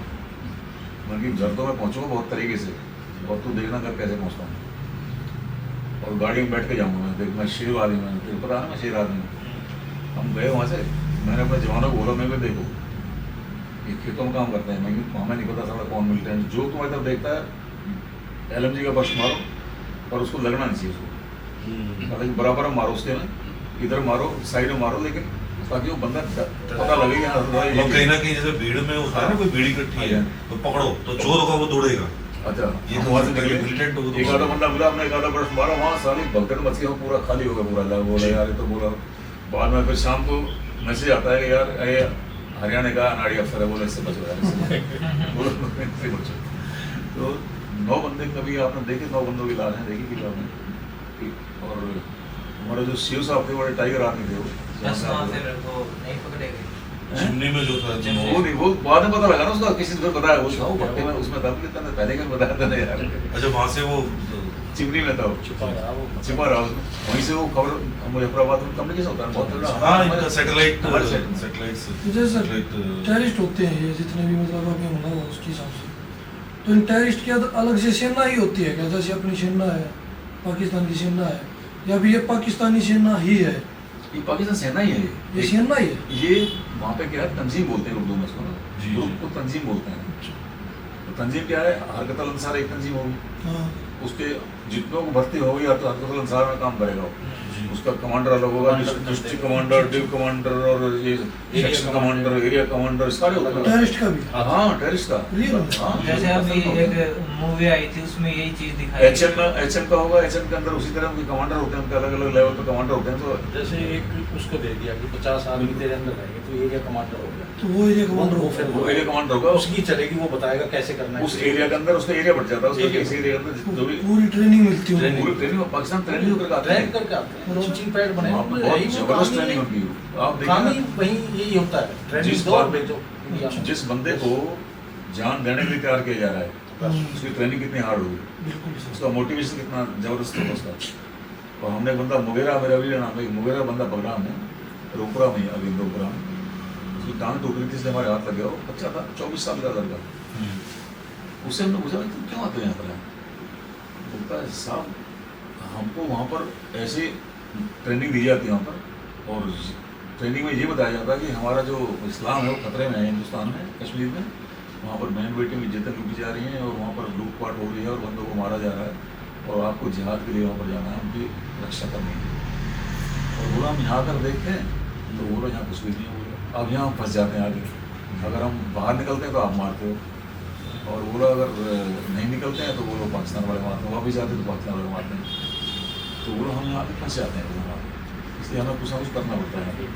वहाँ पर कुछ बताया था सर, वहाँ पे आगे पता लगा कुछ और, हाँ वो फंस गए फिर फंस गए, हाँ। वापस जा नहीं सकते, वापस जा नहीं सकते। क्योंकि वापस जाएंगे या तो बॉर्डर मारे जाएंगे दोबारा, फिर हाँ। वहाँ आएंगे या फिर पाकिस्तान मारेगा हमें। मुस्लिम धर्म में क्या होता है, डू और डाई रहता छोटा ही है। बच्चा होता है ना, हाँ, तो उसको शुरू से यही पढ़ाया जाता है मदरसों में यही कि पढ़ाई तालीम। हमारा धर्म सबसे ऊपर है। उसका दिमाग बाकी सेट सब कर दिया जाता है सर। आर्मी दिमाग जोन भी एकदम वही- एक ही लाइन पे सेट हो जाता है हाँ, कि आप जिहाद करोगे तो आप अल्लाह अल्लाह मिलेगा। स्वयं अल्लाह मिलेंगे। हाँ, तो वो चीज उनके दिमाग में शुरू से ही बैठी होती हाँ, कहीं है, ना वो कहीं बस उनका एक ही टारगेट होता है। कमर बाजवा की जगह जो आए हैं नए आर्मी चीफ आए पाकिस्तान के, इनकी भी एक कंसेप्ट है कट्टर बासी मुनीर तो बहुत खतरनाक आदमी है। इनके फादर भी तंजीम में रहे हाँ, हैं, ये तंजीम और एक हफ्ते पहले उन्होंने जो ब्रीफिंग करी है पब्लिकली ब्रीफिंग की प्लान उन्हीं का बनाया हुआ है। बेसिकली उन्होंने ये सारा जो प्लान उसी का पहलगाम का है। जो है एक हफ्ता पहले जो मीटिंग हुई है वहाँ पे भी हाँ, उसमें मतलब उसमें कि इन्होंने पूरा टारगेट सेट करके इसी अंजाम दिया गया। उसकी उसकी काफी दिन फोटो हो गए भी थे, आ रही है। काफी दिन हो गए थे। हाँ। मीडिया में ये हो रहा था कि भाई कोई बम नहीं फट रहे, बड़ा हाँ। अच्छा अमन से हैं। तो इन्होंने बोला है कि एक बार करो अटैक, ताकि थोड़ा सा हलचल हो हाँ। मीडिया में। ये नहीं है कि भाई कश्मीर का मसला हल हो गया है, सब आ रहे हैं। वहाँ पे मीटिंग भी करा दी थी एक बार इंडियन गवर्नमेंट ने अपने भारत सरकार ने। हलचल ये है कि उनको श्रीनगर में इंटरनेशनल फोरम पे ये बताना है कि हमारा कश्मीर है और हम कश्मीर के लिए लड़ते रहे। हाँ, इन जैसे को डोजिए देने से कश्मीर भी के कोई फायदा नहीं है, मैं अंदर अमन समझता चैन हूं। नहीं है, जो हिंदुस्तान क्लेम कर रहा है कि कश्मीर के अंदर अमन है, चैन है, जी वहाँ पर टूरिस्ट जा सकते हैं, हंसते हैं, वो ऐसा नहीं है। कश्मीर में शांति नहीं है, कश्मीर हमारा है, कश्मीर अभी भी जल रहा है। एक उनका ये है, इसीलिए ये एक्शन हुआ। और ये एक्शन इसलिए हुआ कि यूएसए का वाइस प्रेसिडेंट हमारा हुआ, मैसेज मैसेज जाना चाहिए। और मैसेज भेजना था उनको, और हिंदुओं को मार के ये दिखाना था भाई हिंदू को हम अंदर नहीं आने की, चाहे कुछ भी। तो सर आपकी लाइफ का कोई ऐसा पार्ट हो इस पॉडकास्ट में, अंतिम पड़ाव की तरफ ही चल रहे हैं, एक ऐसा पार्ट हो जो आज भी दिल में टीस रहती है कहीं ना कहीं, आज भी आपके उस बात का दर्द दर्द रहा हो, आपकी जो कार्य कि वो चीज है, वो चीज मैं जिंदगी भर भूल कि नहीं काश मैं ऐसा कर पाता, काश एक अलास उड़ता ही कहीं। जो काश का जो सवाल है ना, जी सर, ये हो वो काश यही है कि काश मैं अजहर महमूद को खत्म कर देता। वो टीस मेरे को जिंदगी भर रहेगी उस समय नहीं और कर मेरे को पाया। वो टीस भी रहेगी जिंदगी भर। मेरे को वो टीस भी रहेगी जिंदगी भर कि जब उसको छोड़ने के लिए हमारा फॉरेन मिनिस्टर वहाँ पर गया। जी जी अगर हमारे 30 बंदे यहाँ पर मारे गए, मिलिटेंट कभी हवाई जहाज करता है, सबको नहीं मारता वो। हमारा कटियार मारा था, हरिपिंग का त्याल थे गुरुवार। कटियार मारा था, जी जी जी जी। 2-4 और इसमें अगर शहीद हो जाते हैं कोई बड़ी बात नहीं थी। लेकिन अगर ये अजहर मसूद का कब्जे में रहता जी तो हमारे हिंदुस्तान का बहुत काम आसान हो जाता, जी जी क्योंकि ये इंटरनेशनल का टेररिस्ट है, इंटरनेशनल लेवल का टेररिस्ट है। और यही सारा मास्टरमाइंड है पाकिस्तान के अंदर जितनी मिलिटेंसी सकती है, जिसके उसमें सलाउद्दीन वगैरह कुछ भी नहीं है, सलाउद्दीन वगैरह से। जी लेकिन जो अजहर मसूद है, ये एक ऐसी हैसियत है पाकिस्तान के अंदर मिलिटेंसी के अंदर कि जिसके सामने सारा कुछ नाश्ता, ISI को ले लो, फौज को ले लो, सब नाश्ता। मेरी वो टीस जिंदगी पर रहेगी। और वो मैं अपने जो मेरा कमांडिंग ऑफिसर है मुझसे अब भी बोलता हूँ, मैं सर आपने मेरे को ये काम नहीं कर दिया। और उसके शब्द ये थे, यार तू डरता नहीं? बोलो मैं यार थोड़ा सा हेजिटेट करता हूँ, तू यार आप आ रहा। ये पीस बहुत सच्ची थी आपकी, बिल्कुल मेरी उसके बाद फिर ये अंजाम दिए गए। बाकी तो कहीं ना सब कहीं देश की सेवा की, बहुत बढ़िया सेवा जी। की हमने, जी। ईमानदारी सेवा करी। बचपन में चले गए थे और 40 साल नौकरी करके फौज में, मेरे दोनों लड़के फौज में हैं। दोनों ने लड़ाई लड़ी और वो भी मेरी तरह ही लड़ाई लड़ी, जिसको मैं भी गैलेंट अवार्ड विनर हूँ, जी सर। सेना मेडल से नवाजा गया हूँ मैं भी। जी सर। और मेरा लड़का भी सेना मेडल से नवाजा गया है। जी अगर आपने कभी न्यूज़ पढ़ी हो, यहाँ पर TV में भी आई थी न्यूज़ कि कर्नल साहब ने माँ का बेटा वापस किया, कश्मीर में न्यूज़ आई थी। जी जी जी मेरा लड़का तो मैं उसको जिंदा पकड़ के और उसको अपने माँ के वाल के बोल दोबारा मत भेजना, वरना इसको जिंदा नहीं छोड़ूंगा। मिलिटेंट्स मिलिटेंट बन गया था जी जी जी और उसने उसको हवाले किया उसके। और उसमें पेपर बड़ा अच्छा इंटरव्यू आया था, उसको बहुत बढ़िया पेपर में भी, TV में आया था उसका। कर्नल ने छोड़ा मिलिटेंट को अपनी माँ के हवाले किया और वो बंदा सुधर गया था, बंदा बाद में मिलिटेंट बना। तो काम हमने जो ज़िंदगी में अपने देश के लिए हमने काम किया। मैं हमेशा अपने देश के लिए समर्पित थे, हम तो आज भी समर्पित हैं। और आज भी जज्बा वही है कि हमें भेजो यार मौका, हम देखेंगे। वाकई में सर बहुत क्योंकि सर अच्छा। आपने वो काम मतलब पहले आपने किया है, हाँ, बिल्कुल आप में एक जज्बा आ जाता है। बिल्कुल। हाँ। लेकिन तीस ये भी है कि हमारे हिंदुस्तान में जी। हमारी फौज की इज्जत नहीं हो रही है। नहीं मतलब कहीं वो फौजी पीटे जा रहे हैं, कहीं हाँ। कहीं कोई पुलिस अफसर वाले- बात उठा रहा है, कहीं जवान बात उठा रहा है, कहीं थानेदार पीट रहा है। ये हमारी बहुत बड़ी टीस है। हमें पैसा नहीं चाहिए फौज गवर्नमेंट से। जब आप पैसा इन लोगों को मुफ्तखोरों को दे रहे हो तो पैसा, हम तो अपनी मेहनत का पैसा ले रहे हैं, जिंदगी का पैसा ले रहे जैसे हैं। होता है। हम चाहे 15 साल करें, चाहे 18 साल करें, चाहे 20 साल करें, लेकिन हम जान हथेली पर रख के करते जी हैं। हमारा वो स्टेक है, हमारी जो कसम खाई जाती है जब हमारी जब हम सिपाही बनते हैं या अफसर बनते हैं, जी हम ये कसम खाते हैं। अफसर जो सिपाही होता है वो ये कसम खाता है कि मैं अपने देश के लिए अपनी जान भी कुर्बान करूंगा और इसके लिए चाहे मुझे हवा के रास्ते, जमीन के रास्ते या पानी के रास्ते, अगर मुझे बाहर भी जाना पड़े अपने देश की रक्षा के लिए मैं चाहूँगा। और इसके लिए अगर मेरी जान भी नौशार हो जाएगी तो मुझे मना कर दो, मना नहीं करूँगा। इतनी बड़ी क्या मंत्री शपथ लेते हैं? कभी भी ना, ना, ये बिल्कुल। लेते तो पहले लेकिन नहीं, कहीं इसकी शपथ, जान की शपथ नहीं लेते। जान की जान की ये तो संविधान की चाहे शपथ लेते हैं, संविधान ना, ये हमारी तो संविधान की शपथ शपथ लेते हैं। मैं चाहे संविधान के इसमें मुताबिक मेरी काम करूँगा। जान काम का ऐसे खतरा करेंगे। क्यों ना हो, हाँ। हमारी जो शपथ ये है तो सिर्फ ये संविधान की शपथ लेते हैं कि भाई हाँ। मैं संविधान के की रक्षा प्रति करूँगा। कहूँगा समर्पित। लेकिन संविधान के देश के प्रति जान देना वो नहीं कि कहीं वो कोई एक फौजी शपथ लेता अब है मेरे तो को सब बताइए, करता है। क्या ये संविधान के जो कसम खाते हैं संविधान की, क्या संविधान को उसमें खराब करते हैं उसको? नहीं, बहुत- बहुत कम अच्छा, एक आधा लीडर होगा, पॉलिटिकल लीडर होगा जो ईमानदारी से काम करेगा, तो सब कर बिल्कुल सर, हर लीडर कर मिलेगा आपको। बिल्कुल। अगली बार शहीद होकर बच्चे जब आते हैं वहाँ से, उनका तमाशा बनता है उनका, बिल्कुल सर। उनका कोई हमदर्दी नहीं आता देखने, वो सिर्फ फोटो खींचने आते हैं। फोटो एक दौले में आया था जो लड़का शहीद हो गया जी, जी, जी। लोग हमें फिलिस्तान है पर क्योंकि बच्चे का मैं शहीद होकर आया, तुम इसका फोटो खींच रहे हो, वहाँ से क्या बकवास लगा रहे हो? सबको हमारे एक भगाया चीज मैंने। और कर्नल साहब बताऊंगा, जैसे जो हमारे शहीद होके आते हैं, जी सर। इसमें भी पॉलिटिकल वो हाँ, रहता है पूरा।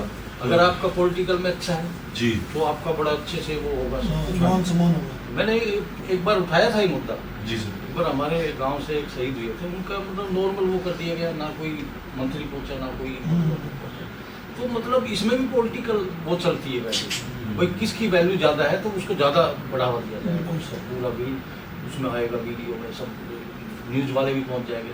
और एक जो बेचारा आम आदमी जो जाके वहाँ पे देश के लिए लड़ता है, तो ये देश में ना ये आजकल जो नेता है ना ये समझते नहीं है फौज की, मतलब ये जो ये कहते हैं कि भाई कई लोगों को मैंने सुना है कि भाई तनख्वाह देती है वो, पर तनख्वाह तो सभी लेते हैं ना, तनख्वाह सब लेते हैं। है? और जो ये सबसे तो- अच्छी बात है जी। भाई साहब जी सर। ये है कि हम किस्मत वाले थे जो अपने देश की सेवा के लिए हम काम आए। बहुत बिल्कुल बहुत सर। ऊपर वाले ने हमारी बहुत अच्छा मुकद्दर लिखा, हमें अपने देश की सेवा करने का मौका मिला, और ये देश की सेवा करने का मौका बहुत कम लोगों को मिलता है। बिल्कुल सही। और हमारी तो चौथी पीढ़ी है जो देश की सेवा कर रही है। हमारे बाबा गंगाधर साला हमारे जी सर। हमारे पिताजी थर्ड कैवलरी में थे, वर्ल्ड वार 2 लड़ा, और उसके बाद में अपनी स्नैपराधिक लड़ाई लड़ी। जी हम 3 भाई भी फौज में रहे, और हमारे दोनों बच्चे 2 बच्चे दोनों ही फौज में हैं। तो खेड़ला गांव को गांव में अपना निवास वहीं पे खेड़ला में हाँ जी, सेक्टर 38 सर। और ऐसे हमारे जैसे बहुत परिवार हैं हमारे इलाके में और आसपास के इलाके में बहुत परिवार हैं अपने हमारे फौजी आदमी। मैं जहाँ फौजी देखता हूँ मेरा दिल खुश हो जाता है फौजी देख के फौजी। लेकिन जब हम फौजी की यहाँ देखते हैं, कदर देखते हैं, कदर देखते हैं। कोई एग्जाम्पल देखते हैं, आपको गोष्ठी होते हैं, आपके यहाँ गोष्ठी जी, होते जी, हैं, फौजियों को पीछे बिठाते हैं। पीछे फौजी। अरे एक चपरासी को तुम माला घेर रहे हो, सब कुछ कर रहे हो, लेकिन फौजी एक कर्नल को, जनरल को, उसको पूछता भी नहीं, नाम कैसे उसका दिया जा रहा है। कितने दुख की बात है। तो हम तो इसलिए बैक सीट पर रहते हैं यहाँ आने के बाद में। हमारी ईमानदारी की नौकरी होती है, हमारी ईमानदारी का काम होता है, ईमानदारी का पैसा होता है, हमारे पास मेहनत का पैसा होता है, हमारे पास 2 नंबर कुछ है नहीं हमारे पास। अब कुछ सोशल मीडिया पे कुछ व्यूअर्स है ऐसे मतलब उनका यही कहना था कि क्यों ना जम्मू कश्मीर में हमारे जो कुछ रिटायर्स अच्छे ऑफिसर्स हैं उनको जगह दी जाए जगह दीजिए। और कश्मीरी पंडितों के साथ ही दी जाए, हाँ और उनके साथ उनको वेपन्स भी उनको ही मुहैया वेपन दीजिए, ऐसा कुछ दे- उनको हम दीजिए, बताते हैं। क्योंकि अब 370 हट चुकी है, अब तो कोई ऐसा सवाल ही नहीं है कहीं ना कहीं। वो एज अ तो गाइड भी काम करें। ऐसे गाइड भी करें, जैसा आपने बताया कि मैं वॉलंटियर्स काम करना चाहता हूँ क्योंकि देश के लिए। हर एक स्पोर्ट्स में भी ये चीज आप होती है। कॉलोनी बसाइए आप वहाँ पर, जी। कॉलोनी सेट करिए आप वहाँ पर, उसके अंदर सारी चीज़ सेल्फ कंटेन। अभी जैसे डिफेंस कॉलोनी बसा सकते हैं आप। हाँ। अरे सर अगर ये इस तरह का कंसेप्ट होता तो हो सकता है छोटे छोटे रिमोट एरिया के अंदर जो इतना बड़ा नरसंहार किया गया है क्योंकि शायद नहीं होगा, रोके जा सकते हैं सर। रोके जा सकते ये अपना experience देखिए, है, ये वो काम नरसंहार, का ये बहुत अत्याचार है। नरसंहार तो है ही है, अत्याचार भी अत्याचार है। अत्याचार है। Brutality बहुत एक निहत्थे, आप हथियार मेरे हाथ में है, आप मारो मेरे को, मैं आपको मारूंगा, देखी जाए कौन मारेगा किसको। लेकिन ये बेचारे निहत्थे कुछ जो मतलब ये काम होने के बाद कुछ % तक कम होगा। है ना, तो आप कुछ तो करें। आप कश्मीर के अंदर मैंने जिस दिन से धारा 373 ने जब से ये प्रचार करना शुरू किया कि भाई कश्मीर में अमन चैन है, अमन चैन है, मैं 3 बार गया हूँ कश्मीर को। उसके बाद मैं उड़ी गया, मैं जी उड़ी बॉर्डर को मैंने देखा। उड़ी बॉर्डर पे इतना टेंशन है, वहाँ हमारी फौज पूरी टेंशन में रहती है फौज में, क्योंकि आगे नाला बीच में इतना सा कूड़ा है, यहाँ से और हैदराबाद इतना कूड़ा है, उधर जी। पीओके की तरफ में, और उधर पूरा पाकिस्तान दिख रहा है, पूरा पाकिस्तान की बसें चल रही हैं, सब कुछ चल रहा है, लेकिन हमारी फौज वहाँ तैनात है, पाकिस्तान का फौज में रहता है, उसको पता है कि फौज हिंदुस्तान को अंदर आना नहीं, हाँ। और वो आते हैं अपना घूम घाम कर चले जाते हैं। और हमारी फौज वहाँ 24 घंटा तैनात रहती, जहाँ नजर रहती दुर्घटना हाँ, वो दुर्घटना। वो घुस जाएंगे अंदर। तो हमारी फौज का तो 24 घंटा 7 दिन पूरा नॉन स्टॉप काम है हमारी फौज में। ऊपर से फौज कम होगी, फौज के अंदर डेफिशिएंसी कितनी है आप देखिए, अफसर कितने कम हमारी फौज, एक अफसर 3 जगह ड्यूटी कर रहा है। तो ड्यूटी है, वो जवान हमारा बेचारा उस रेस्ट नहीं है, उस जवान को क्या उसको एक्स्ट्रा कितना मिल रही है, एक्स्ट्रा कुछ मिल रहा है। ये जो अग्निवीर है सर, इसके कारण हिंदुस्तान के फौजी हैं, वफादार आदमी हैं, हम लोग अपने देश के लिए स्प्रिट है लोगों में, इसलिए कर रहे हैं। अदरवाइज यहाँ पैसे कमा, कोई प्रॉपर्टी डीलिंग पैसा कमा रहा है, कोई कहीं पैसा, दुनिया पैसा कमा रही है, बिल्कुल। लेकिन वो जज्बा है उन बंदों के अंदर जो 4 बजे उठ के दौड़ेंगे और फौज के अंदर जाना, जज्बा होता है। ये भी अग्निवीर आने के बाद सर ये युवा पीढ़ी जो है फौज की तरफ जाना कम कर रही है, कम कर रही है। बहुत ज्यादा कम करती है। क्योंकि 20 लाख रुपए क्या 20 लाख रुपए हाँ। 4 साल में 20 लाख रुपए क्या है 20 लाख रुपए 20 लाख रुपए एक डील में आपके पूरे करते हैं एक वो एक डील अगर अच्छी है आपकी मतलब 20 लाख 20 लाख रुपए खरीद वो ली। उन 4 साल में मान लो शहीद हो जाए कोई 1% तो फिर उनको उतना वो भी नहीं वो भी हाँ। नहीं। इसमें कोई फायदा नहीं मैंने हाँ। इसमें ये तो मतलब किया होगा ना, मैं खरीद तो लिया। एक सरकार को भी इसमें सुझाव देना चाहता हूँ कि अग्निवीर ठीक है एक अलग पैटर्न आप रखिए, जी। लेकिन एक परमानेंट भी तो भर्ती करिए। हाँ हाँ बिल्कुल। लेकिन हमने फौज में सिर्फ क्यों अग्निवीर को देखिए, दे दिया। अग्निवीर फौज में क्यों हाँ, जी, सर। सब में होना why not in BSF why not in BSF, Delhi why not in Haryana police बिल्कुल। व्हाई नॉट इन सीबीआई बिल्कुल IBCBI, आईबी में सीबीआई में सब में बीएसएफ होना चाहिए, में अलग सीआरपीएफ में अलग- हाँ करिए आप उनको HCS, HPS भी कीजिए। हाँ जी उसमें करिए आप आईटीबीएफ में जहाँ जितनी बार उसमें करिए जैसे स्पोर्ट्स का फौज कोटा है वैसे अग्निवीर का कोटा हो जैसे। फौज का मतलब क्या है फिर अग्निवीर सभी का? डिपार्टमेंट में करो। हाँ, ये सभी बहुत डिपार्टमेंट। हमारा फौजी क्यों चुनी? फौज का बहुत बड़ा नुकसान हुआ है फौज को फौज से मतलब हम्म। हम डिमोरलाइज लोग कर दिया। जो भी चापलूसी भाषा बोलेगा वो ये कहेगा अग्निवीर ब्रिटिश चाहिए मैं चापलूसी भाषा नहीं बोलता हूँ मैं सरेआम बोलता हूँ मैं आप एनालाइज करिए आप एक सोल्जर की डिग्निटी क्या है सोल्जर की और गवर्नमेंट की चालाकी देखिए गवर्नमेंट की 5 साल क्यों नहीं किया अग्निवीर का क्योंकि 5 साल में एक मंत्री ऐसे विधायक पेंशन ले रहा है जी। अग्निवीर को 4 साल इसलिए लगा ताकि कोर्ट में ना जा सके कोर्ट में जाके पेंशन ना मांग सके। हाँ अगर 5 साल में कोर्ट में जाकर पेंशन मांगते हाँ, हैं permanent। अभी आप 5 साल ले रहे हो मैं क्यों नहीं सीधी कितना बड़ा धोखा गवर्नमेंट जब हमारे युवा पीढ़ी के साथ कर रही है और युवा पीढ़ी समझ में आए अब आने तो लगी युवा पीढ़ी की में लेकिन युवा पीढ़ी के साथ कितना बड़ा धोखा है छलावा है देखिए आप। जी सर। आप हमने एक सजेस्ट पिछली बार एक मैं ऐसे इंटरव्यू में एक सजेस्ट किया था पहले एक सिस्टम था फौज में जब फौज सरप्लस हुआ रही थी तो उसमें रिजर्विस्ट आने का एक होता रिजर्व आने का सिस्टम था 8 साल नौकरी करी आपने फौज में 7 साल के लिए आप रिजर्व रहते थे 15 साल सिपाही की मिनिमम पेंशन होती थी 7 साल आप हर साल 2 महीने जाते थे ट्रेनिंग के लिए ताकि आपकी ट्रेनिंग से आपका हथियारों से आपका लगाव रहे और आपकी दौड़ भाग जो भी फिजिकल फिटनेस आपको पता रहे जी जैसे ही 15 साल हुए अगर उस 7 साल के दौरान में अगर कोई लड़ाई हो गई युद्ध हो गया कोई वैसा हो गया तो आप बुला वो बुला लेते थे आपको चले जाइए आप रेगुलर आदमी आइए जैसे ही 15 साल आपके हुए आपको पेंशन सिपाही की दे दी जाती डिग्निफाइड पर रहता सिपाही था वो अग्निवीर कोई होता थोड़ी अग्निवीर को जी सर। सिपाही एक डेजिग्नेशन है सिपाही हवलदार एक डेजिग्नेशन है अग्निवीर तो कोई होता ही नहीं अग्निवीर तक आपको आपकी बेइज्जती करने वाली बात है आपका जी। एक तौहीन भरा नाम है आपका आपको मजाक बना दिया आपके नाम को जी सर।